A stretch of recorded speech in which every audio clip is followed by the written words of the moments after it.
Bonjour tout le monde, je suis Asma Amdouni, votre médecin généraliste marocaine à Bouche-d'Or. Dans cet épisode, j'aimerais discuter, j'aimerais parler, j'aimerais passer un bon moment de partage, de, de bonté, d'humanité, de qualité. On va toujours rester dans le sujet de comment est-ce qu'on peut tirer profit de l'expérience des personnes âgées. Alors, mes salutations à toute personne âgée, toute personne mûre, toute personne mature, toute personne qui a compris la vie ou qui a décidé de comprendre la vie, parce que c'est important. J'aimerais féliciter toute personne qui a enfin compris que le silence est une force. Bonjour, Madame Hind. Ok, j'aimerais féliciter toute personne qui a enfin compris que la vie est courte et il faut savoir arracher les bons moments. Et j'aimerais féliciter toute personne qui a compris qu'il faut qu'il y ait de la qualité partout, dans n'importe quel domaine. La qualité, c'est quelque chose de très important. Aujourd'hui, j'aimerais parler de la qualité. Alors, nous avons la qualité, en général, des produits, on parle de la qualité des produits, il y a même des responsables de qualité. Mais en médecine, grâce à mon expérience professionnelle, j'ai appris que la qualité des relations, la qualité de la confiance en soi, la qualité du caractère, la qualité de la forte personnalité est importante. C'est-à-dire que on peut très bien avoir une forte personnalité, mais dans cette forte personnalité, il y a des qualités. Par exemple, grade 1, grade 2, grade 3, je ne sais pas, grade 5. Alors, il y a une grande différence entre nous. Des fois, on dit, cet homme, c'est un homme de qualité, ou cette dame est une dame de qualité. Ce médecin est un médecin de qualité, ou on appelle ça médecin 5 étoiles. Cette amitié est une amitié de qualité. Moi, j'ai beaucoup travaillé sur ce point-là, et je pense que je suis arrivée à oser vous en parler, parce que moi, je n'ose pas discuter des sujets que je ne maîtrise pas. Alors là, j'ai appris grâce aux dieux et grâce aux problèmes. C'est pour ça qu'il faut toujours exprimer sa gratitude au Dieu quand on a des problèmes. Pourquoi on dit Alhamdulillah ou Dieu merci? Parce que c'est grâce aux problèmes qu'on devient une personne mature, personne de qualité. Et on continue à apprendre. Alors j'ai beaucoup travaillé sur la qualité de l'amitié. C'est pour ça que pour moi l'amitié c'est quelque chose de sacré. Je respecte énormément un ami qu'un partenaire. Le partenaire c'est quelqu'un qui vient, qui empiète sur ta vie pour partager sa vie avec toi. Un partenaire, un époux. Il peut très bien partir. Le divorce, ça existe. C'est-à-dire, je t'aime, je me marie avec toi. Le jour J où je découvre que tu n'es pas quelqu'un de qualité, je demande le divorce.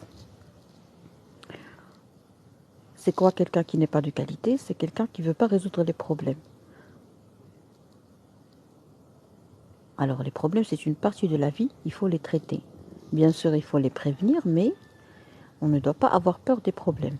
Une personne qui est incapable de résoudre des problèmes ou qui n'admet pas la présence des problèmes, ben déjà en islam on dit que c'est une personne qui a besoin de revoir sa croyance, parce que le bon musulman c'est quelqu'un qui...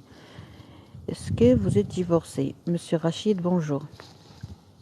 On ne parle pas de moi, monsieur Rachid, vous n'êtes pas un homme de qualité parce que... Alors là on va parler de vous déjà.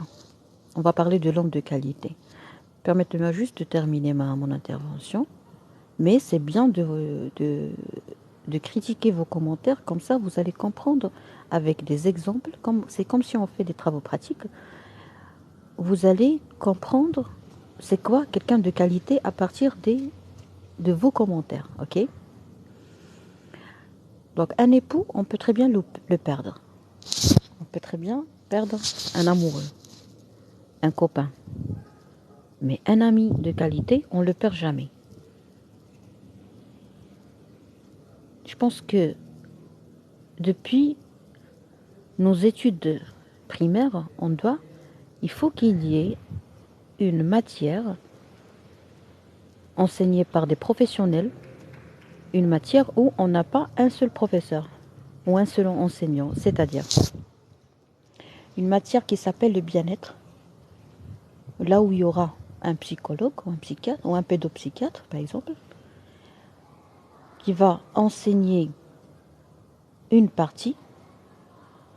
Il y aura un policier, alors mes salutations à la Sûreté nationale pour ce qu'ils font, parce qu'ils font comme des sortes d'ateliers. Ils montrent aux enfants comment il faut traverser la rue. Ils montrent aux enfants combien c'est important de faire très attention avant de traverser la rue. Ça, c'est important. Moi, j'apprécie. Écoutez, même si on est dans un pays en voie de développement, ou même dans les pays sous-développés, quand il y a, quand,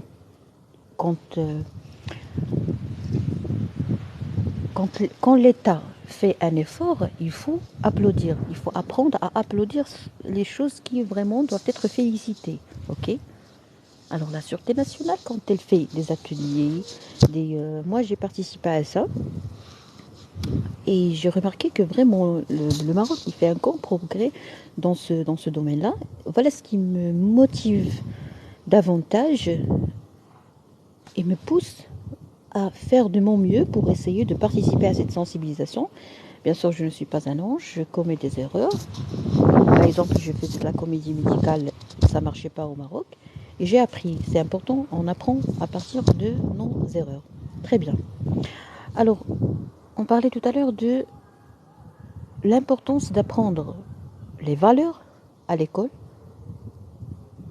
en créant une matière qui va être enseignée depuis notre première année à l'école primaire. Et il faut qu'il y ait plusieurs professionnels qui vont enseigner chacun sa partie. Un pédopsychiatre, un médecin généraliste, un pédiatre, un agent de police par exemple, un ingénieur, un pilote, une sage-femme, une infirmière, un enseignant. Il faut qu'il y ait des professionnels. Ben, c'est ça la culture générale. C'est de créer un salon de culture, de créer une atmosphère de discussion de haute qualité avec des gens de qualité. Parce qu'un petit qui ne voit que son enseignant, le jour J où il aura un diplôme, où il décide de se marier, où il décide par exemple de créer sa propre société, et ben là, il va faire face à un monde qu'il ignore.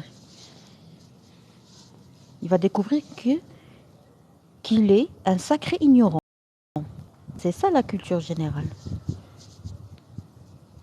Alors, dans cette matière qui va être enseignée par exemple, il faut introduire et graver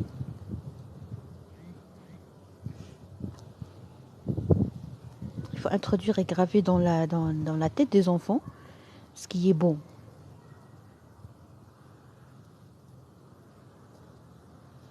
Ce qui est beau. Par exemple, la culture des rêves. Je me rappelle très bien parce que moi j'ai une modeste expérience dans le domaine de la sensibilisation dans les écoles. Je me rappelle très bien qu'un jour j'ai demandé à des élèves en terminale, c'est-à-dire baccalauréat, c'est quoi votre rêve? J'ai été négativement étonnée parce que personne n'a osé parler de son rêve. Alors si on n'a pas l'audace de rêver, c'est-à-dire qu'on n'existe pas. La culture des rêves, c'est important. Dès un bas âge, la culture de la joie. Par exemple, un pédopsychiatre ou un psychologue qui vient enseigner les enfants. Aujourd'hui, nous allons parler de la joie. Alors, je vous invite à me parler de la joie. Moi, j'ai fait ça dans les écoles et j'ai aimé, j'ai trop apprécié. Et ça, sincèrement, je ressens une transmission d'énergie positive quand je travaille avec les enfants. Alors, vous ne pouvez pas imaginer combien la vie devient vraiment très, très, très, très paisible et vraiment très zen, très, très belle quand on s'accroche à tout ce qui est simple. Quand par exemple, moi je vais pas bien, je pose une question à une petite de 8 ans, de 10 ans, qu'est-ce qui pourra te rendre heureuse? Ben, elle me dit des trucs très simples, très simples. Elle veut jouer par exemple sur sa bicyclette.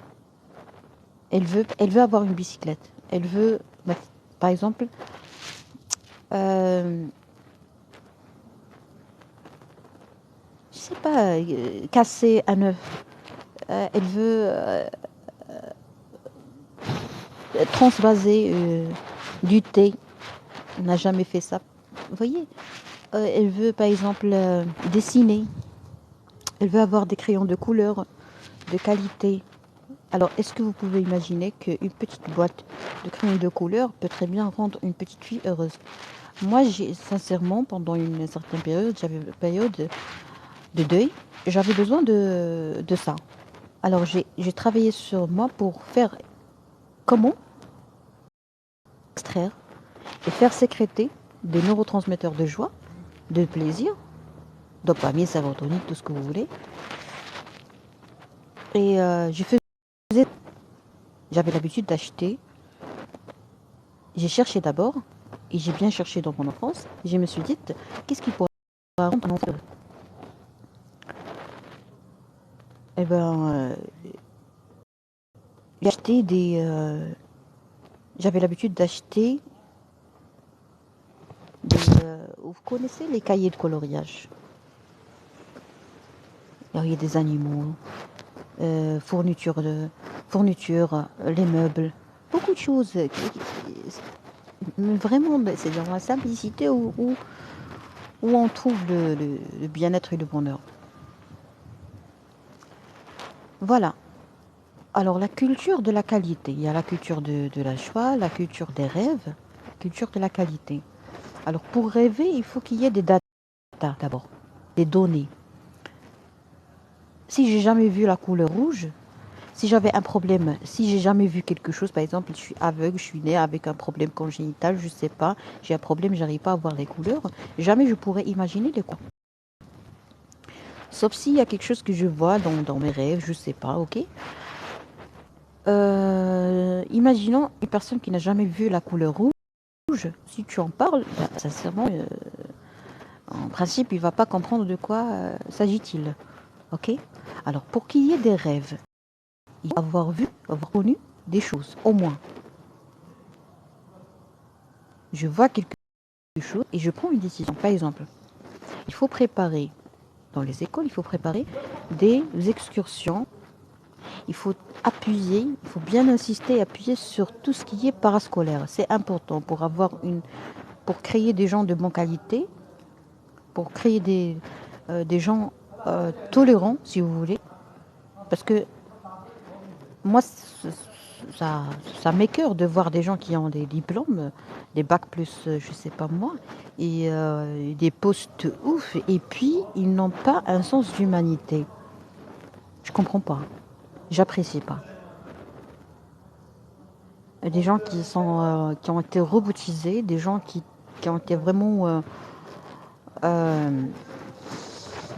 beaucoup de sentiments et de miséricorde. Moi, je tiens beaucoup à la miséricorde. Vous voyez?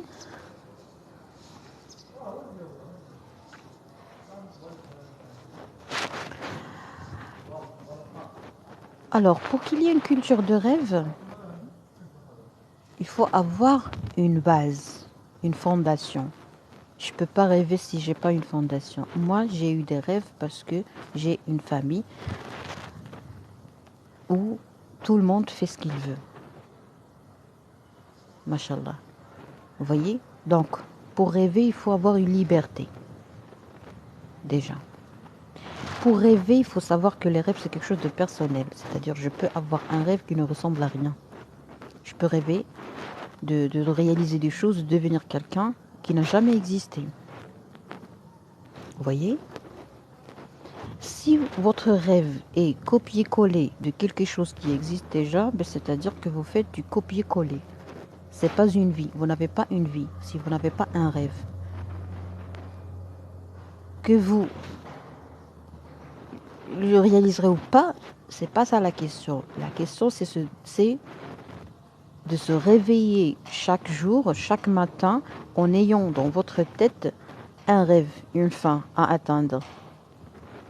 C'est ça le truc. Parce que déjà la vie, c'est pas éternel. Et on ne connaît pas le rendez-vous. Vous voyez? On est tous en vie, mais on ne connaît pas la date, l'heure exacte, quand est-ce qu'on va mourir. Donc on doit tout faire. C'est comme si on est parti dans un voyage ou dans un hôtel et on ne sait pas quand est-ce qu'on va nous demander de quitter la chambre ou la suite. Un rêve qui ne ressemble à rien, c'est quoi? Alors, une vie de psychopathe. Alors, Alain Cateau. Alain Cateau, je n'ai pas envie de vous répondre parce que vous n'êtes pas quelqu'un de qualité. Et le sujet des rêves, c'est un sujet de très haute qualité.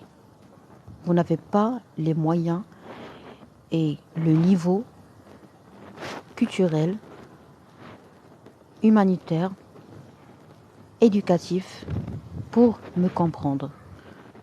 J'aimerais exprimer tout mon respect à votre égard en tant que personne, mais vous êtes incapable de me comprendre. Bonjour. Alors, on parlait des rêves. La culture des rêves. J'ai un rêve, je me réveille chaque jour, je me dis, Asma, tu dois réaliser ton rêve. La vie est courte. On ne sait pas quand est-ce qu'on va la quitter. Il faut vivre au lieu de survivre, au lieu d'exister. Si on fait du copier-coller, on n'a pas de vie. Si on a peur de commettre des erreurs, ce n'est pas une vie. Bien sûr, il faut être sage, il faut essayer d'être sage, il faut essayer d'être honnête, il faut respecter la loi. Il faut qu'il y ait de la prévention, mais si on continue à avoir peur de commettre des erreurs, ce n'est pas une vie. Il faut vivre, il faut foncer, il faut mettre le paquet. Il faut avoir une vie avec ses erreurs, il faut être fier de ses erreurs. Vous voyez? Il faut être fier de ses erreurs. J'ai commis une erreur, j'ai appris une leçon, point.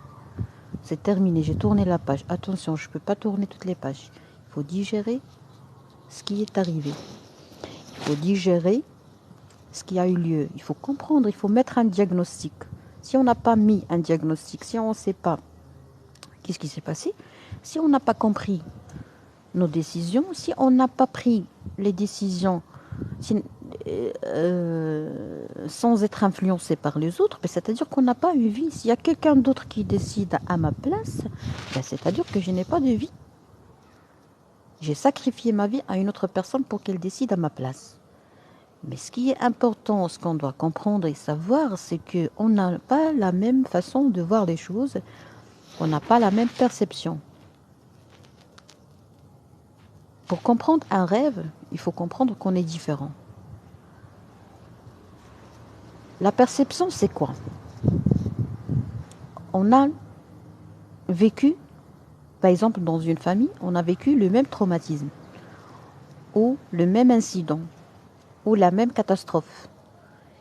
Mais la perception des choses diffère d'un membre à l'autre. Bonjour Lala Zahra. Ok? Chacun de nous a vécu ce traumatisme ou à chacun son vécu du même événement ou de la même catastrophe, que ce soit un événement positif ou négatif. Ok? Je m'explique. Pourquoi c'est important de comprendre la perception, la différence entre nous? Parce que il y a des gens, par exemple dans mon cas, il y a des gens qui croient que faire médecine, être médecin, avoir son cabinet, ben c'est le top. Il y a des gens, bien sûr, ce ne sont pas des médecins qui disent ça, parce que les médecins savent très bien la différence entre les gens et tout. Des gens qui ne sont pas médecins qui me disent, Asma, pourquoi tu fais des lives? Asma, pourquoi tu fais de la sensibilisation? Asma, pourquoi tu J'ai été critiquée pendant longtemps pourquoi je faisais des conférences dans les écoles. J'ai toujours été critiquée. J'ai même vécu ça a touché même la réputation de mon cabinet parce qu'il y a des gens qui disaient qu'elle n'est pas compétente, c'est pour ça qu'elle parte dans les écoles. C'est normal, moi je ne peux pas critiquer les gens parce que moi je suis née dans une grande ville, dans un bon quartier à Casablanca. Et à Casablanca, les choses se déroulaient autrement, les événements se passaient autrement, la qualité de... Les gens à Casablanca ont plus de chances et d'opportunités pour assister à des événements de sensibilisation. Il y a beaucoup de facultés à Casablanca, il y a beaucoup d'écoles à Casablanca. L'information est vraiment propagée rapidement. Ici, à Bouche-d'Or, il y a une différence, mais les gens sont très intelligents à Bouche-d'Or et ils méritent qu'il y ait quelqu'un qui consacre et qui donne de son temps, qui consacre une partie de son temps, de son énergie pour servir l'humanité à Bouche-d'Or et pour leur expliquer combien c'est important de comprendre tout ça pour vivre. Les problèmes, c'est pas la fin du monde. Moi, j'ai pas peur de mes problèmes. Moi, j'ai le plaisir de les vivre parce que c'est ma vie. Parce que je suis convaincue qu'un jour, je vais quitter cette terre. Donc, je dois laisser une trace. Vous voyez ? Un ignorant reste toujours un ignorant. Il n'arrive même pas à comprendre. Il ne comprend pas un médecin. Oui, vous avez raison. Un ignorant reste toujours un ignorant s'il a choisi de le rester, de le faire. Ok ? Mais nous, en tant que médecins généralistes, je parle des généralistes, ça fait partie des tâches que normalement on doit réaliser. C'est la sensibilisation. Un médecin généraliste est là pour prévenir avant de traiter. Vous voyez ? Mais il y aura toujours des victimes comme moi qui sont seules dans une zone où, qui font le premier pas. Ou par exemple la comédie médicale au Maroc, je pense on est des 3, je suis la seule femme, alors c'est à moi de payer les pots cassés, c'est normal, j'assume. Pourquoi? Parce que c'est un rêve, ok? C'est ça le rêve, c'est ça la culture des rêves. J'ai un rêve, je sacrifie, je commets des erreurs, je peux souffrir, mais j'ai un rêve. Un jour, je vais retrouver le bon chemin. Pourquoi? Parce que mon intention et ma décision est claire. Quand la décision est claire, quand l'intention est bonne, quand on aime ce qu'on fait, on arrivera toujours à atteindre notre but. Mais quand on fait ou quand on s'accroche à un rêve qui n'est pas vrai, c'est-à-dire quand je veux réaliser le rêve d'un autre médecin ou le rêve d'une autre personne qui n'a pas fait médecine ou le rêve d'un ignorant ou d'un analphabète qui n'a pas continué ses études et puis il veut, alors là je parle des gens, des parents, malheureusement il y a des parents qui veulent réaliser leur rêve, qui veulent calquer leur vie et leurs rêves sur leurs enfants. J'ai vu ça chez plusieurs familles et sincèrement c'est malheureux. Ça ce n'est pas un rêve. Quand j'ai mon rêve, quand c'est moi qui ai décidé de rêver, j'y arriverai toujours. Et si je meurs aujourd'hui, je serai fière de moi parce que moi je suis dans le chemin que j'ai choisi. Les obstacles, c'est une partie de la vie. Alors, j'aimerais féliciter toute personne qui vit actuellement des problèmes, mais qui est restée sur le chemin qu'il a choisi. J'aimerais vous dire que vous êtes des héros. Et moi aussi, j'en fais partie. Parce que c'est ta vie, c'est toi qui as choisi ta vie. C'est important. Contrairement aux gens qui paraissent comme des modèles de réussite, mais moi je suis médecin généraliste. Je connais très bien l'hypocrisie sociale et je connais très bien ce que cachent les gens. Il y a beaucoup de gens qui paraissent vraiment à l'aise dans leur vie, qui ont réussi leur vie sur le plan professionnel, familial et tout, qui se sont mariés, qui ont des enfants, qui font des voyages partout dans le monde et qui ne trompent pas leurs épouses. Mais il prend des médicaments. Il a tout réussi. Il a mis un rêve. Il n'a pas décidé de mettre ce rêve. Il a mis un rêve. Ou le rêve a été mis par les parents, ou je ne sais pas, bon, pas une tierce personne, je ne sais pas. Alors c'est bon, la personne a réussi sa vie. On le prend même pour un exemple, un modèle, un idole, je ne sais pas. Mais dans son petit cœur, il souffre. Il part voir son médecin. Il lui dit, je ne vais pas bien. J'ai une dépression. J'arrive pas à déguster la joie. Est-ce que vous avez un problème? Non. Est-ce que vous avez des traumatismes? Non. Alors là, qu'est-ce qu'on remarque? On remarque qu'il y a des patients qui n'ont pas vécu leur vie, qui ont essayé de vivre la vie d'une autre personne. Ne permettez à personne de vous changer. Restez vous-même. Be yourself and everything will be okay. Soyez vous-même. Que vous soyez, je sais pas moi, un clochard. Sois fier de toi. Tu as été un clochard parce que tu n'as pas eu l'audace.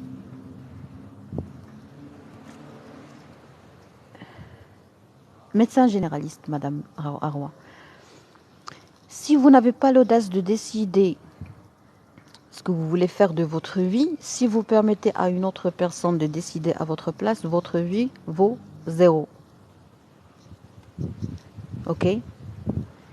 Et même les gens qui décident à la place d'une autre personne, ce sont des gens qui ne sont pas encore arrivés au stade de la maturité. Moi, je suis partie par ce stade d'immaturité et j'ai regretté. C'est pour ça que en 2021, j'ai dit, durant mes lives et même dans une vidéo, je pense, j'ai dit que parmi les très bonnes leçons que j'ai apprises en 2021, c'est de cesser de donner des conseils. Ce n'est pas bien de donner des conseils. Normalement, c'est aux gens de demander conseil. C'est injuste. Bon, c'était injuste de ma part. Excusez-moi, je vais répondre en arabe. Une dame qui ne comprend pas le français. لالا أروى مرحبا بك. قلتي لي خصك كضرني إيديا إلا قويت الشقة. ضروري لالا خصك دوزي وسمحي لينا حنا دابا هنايا غير كندويو بالفرنسية على واحد الموضوع ديال الأحلام. حنا ما تنديروش الاستشارات. الله يشافيك لالا. Alors je m'excuse, il fallait répondre cette dame.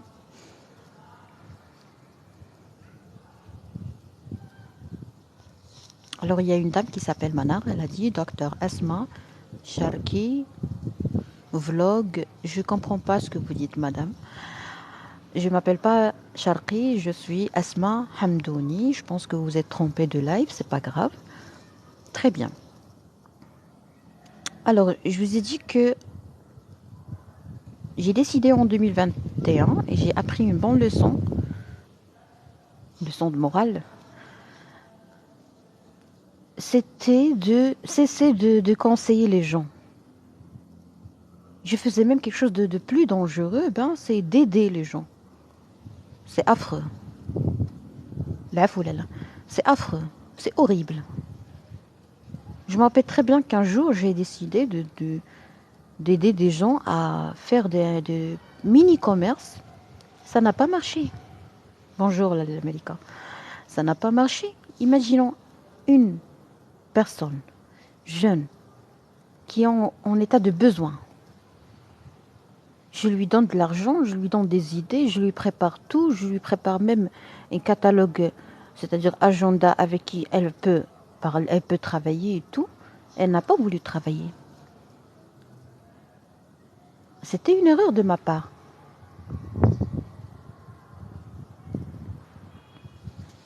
Ok, c'était une erreur. Aider une personne qui veut pas, qui veut pas travailler, qui veut pas avancer, c'est une perte de temps. Et c'est injuste de ma part parce que cette personne doit souffrir pour apprendre. Vous voyez? La souffrance, c'est pas la fin du monde. La souffrance est une opportunité pour apprendre. C'était injuste de ma part de décider à sa place. C'est injuste de la part des parents de mettre un rêve ou de choisir un rêve pour leurs enfants. Le rêve, ça se discute pas. Ça se discute pas. J'ai un rêve, je vais le réaliser. S'il y a quelqu'un qui vient me dire, Asma, il faut laisser tomber ce rêve, eh ben je vais laisser tomber cette personne. J'ai déjà fait ça avec plusieurs personnes. Vous voyez? S'il y a quelqu'un qui va me dire, par exemple, il faut changer cette direction. Non, je ne vais pas la changer. Asma, ça n'a pas marché. Ça n'a pas marché parce qu'il y a un problème. Alors, on va découvrir ensemble ce problème. Si tu m'aimes, tu vas m'aider à découvrir le problème ou l'obstacle ou les bâtons que j'ai dans les roues pour réaliser mon rêve. Si j'ai besoin de faire un court-circuit, montre-moi le court-circuit avec une garantie que ça va aboutir à mon rêve. Si tu veux changer mon rêve, c'est-à-dire que tu es un ennemi et que tu es un diable. Vous voyez? Alors moi, je vois les choses comme ça. Une personne qui veut changer mon rêve, c'est une personne qui est ennemie pour moi.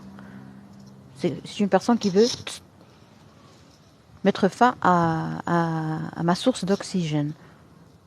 Pas de rêve, pas d'oxygène. Alors là, je vais vous dire à la prochaine parce que je dois partir. J'ai trop faim. C'était juste une pause café. Je souhaite que vous soyez toujours en forme. Et prière de vous éloigner de toute personne négative parce que la vie est très courte. N'ayez jamais peur de perdre les gens. Parce que dans la vie, il y a 7 milliards,7. Essayez de chercher une vie de qualité. On va insister sur ce mot qualité parce que c'est très important pour la santé mentale, psychique et corporelle et même spirituelle. Une personne de qualité, une vie de qualité, un rêve de qualité et des moments de qualité. Non, Madame Chiche. Ah, Madame Malika, ça va se décharger bientôt parce que c'est 5%. Merci beaucoup, vous êtes très aimables, mesdames.